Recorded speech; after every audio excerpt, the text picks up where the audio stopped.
આજ આપણે પાઉંભાજી બનાવવાની છે। તો પાઉંભાજીમાં આપણે લીલા વટાણા લીધા છે, ફુલાવર લીધું છે, કેપ્સિકમ લીધું છે, ને બીટ લીધું છે, ને ગાજર લીધું છે, ને બટેટા લીધા છે। તો આ બધી વસ્તુ આપણે બાફી લેવાની છે પહેલાં। તો હાલો આપણે આને બાફી લઈએ।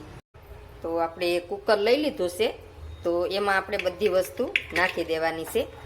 ને પાઉંભાજીમાં બીટ નાખવાનું જરૂર તમારે, કેમ કે આપણે બીટ નાખીએ એનાથી પાઉંભાજીનો કલર બહુ મસ્ત આવે, તો લાલ કલર આવે સરસ। તો ગાજર ને બીટ બે વસ્તુ તમારે થોડું થોડું જરૂર નાખવાનું। તો આજ આપણે આ વસ્તુ બધી નાખીને આપણે પાઉંભાજી બનાવીએ છીએ અલગ રીતે। તો આને આપણે બાફી લેવાનું છે। હવે આપણે એમાં થોડુંક પાણી નાખવાનું છે।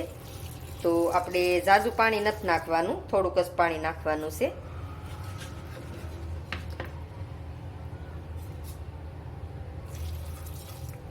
તો જોવો આપણે આ બકાલાની હારો હાર એટલું પાણી આપણે નાખ્યું છે। હવે આપણે એમાં મીઠું નાખી દેવાનું છે થોડુંક। તો થોડુંક આપણે મીઠું નાખી દઈએ એટલે આપણે મોળું ન લાગે બકાલું, કેમ કે બફાય એટલે પછી મીઠું ન નાખો તો મોળું લાગે, એટલે થોડુંક મીઠું નાખી દેવાનું પહેલાં બાફવામાં આપણે, એટલે મોળું ન લાગે। તો હાલો આને આપણે હવે બાફી લઈએ। હવે આપણે મિક્સરનું ખાનું લીધું છે, તો આપણે નાનું ખાનું લીધું છે, ને 2 ટમેટાં લીધા છે આપણે। તો ટમેટાને આપણે ગ્રેવી બનાવી લેવાની છે। તો આમાં આપણે પાણી કે કોઈ વસ્તુ નાખવાનું નથી, ને ટમેટા આપણે આમ નામ પીસી લેવાના છે। તો હાલો આને આપણે પીસી લઈએ।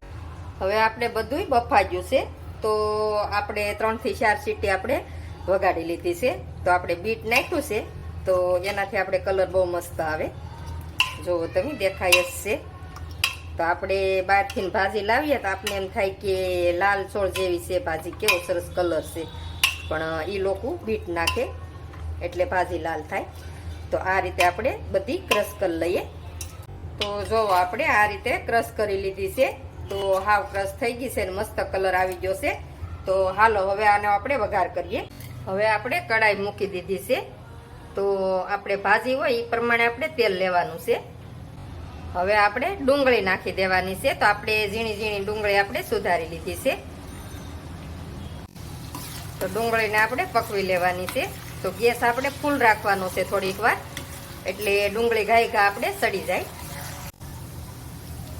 હવે આપણે આદુ અને મરચાંની પેસ્ટ નાખવાની છે, તો એને આપણે થોડીક વાર સડવા દઈએ ડુંગળીને હારે। તો આપણે ગેસ ફૂલ જ છે, ફૂલ રાખીને આપણે શેડવી લેવાનું છે। હવે આપણે ટમેટા પીસ્યા હતા તો એ નાખી દઈએ આપણે। હવે આપણું બધું સડવા દેવાનું છે થોડીક વાર। તો સારી રીતે આપણે આ રીતે મિક્સ કરવાનું છે, એક ધારું આપણે આ રીતે હલાવતા જઈએ એટલે આગળ સડી જાય। તો આ રીતે આપણે પકવી લેવાનું છે।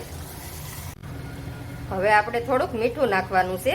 તો ટમેટાની ગ્રેવી નાખીને પછી થોડુંક મીઠું નાખી દેવાનું, એટલે મીઠું આમાં આપણે સારી રીતે ભળી જાય। હવે ગેસ આપણે મીડિયમ કરી નાખ્યો છે, ને હવે આપણે આમાં મસાલા કરી લેવાના છે। થોડુંક આપણે લીલું લસણ છે તો એ નાખી દેવાનું છે। થોડીક આપણે હળદર નાખવાની છે, થોડીક આપણે હળદર નાખવાની છે, થોડીક આપણે હિંગ નાખવાની છે,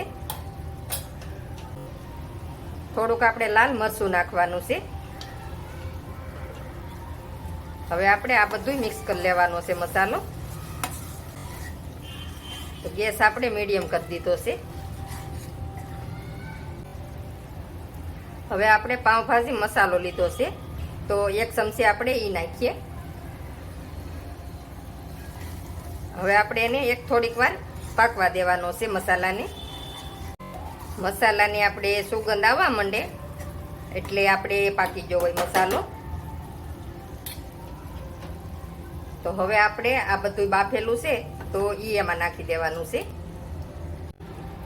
હવે આપણે બધું સારી રીતે મિક્સ કરી લેવાનું છે।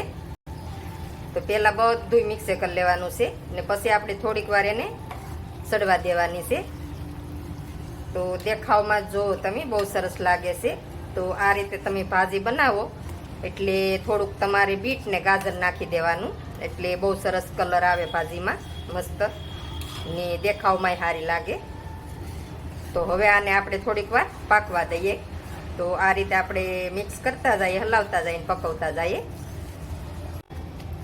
તો આને આપણે ઢાંકી દઈએ થોડીક વાર ની ગેસ આપણે મીડિયમ કરી દઈએ ને થોડીક વાર આપણે એને પાકવા દઈએ. ભાજી આપણે પાકી ગઈ છે. તો તેલ આપણે ઉપર આવી જાય એટલે ભાજી આપણે પાકી ગઈ હોય. તો હવે આપણે એમાં લીંબુ નીસવી લેવાનું છે. તો એક ફાડું આપણે લીંબુનું લીધું છે ને લીંબુ નીસવી દઈએ.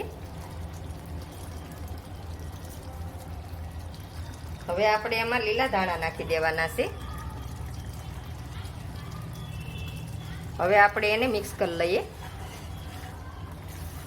તો આપણી ભાજી બનીને તૈયાર થઈ ગઈ છે.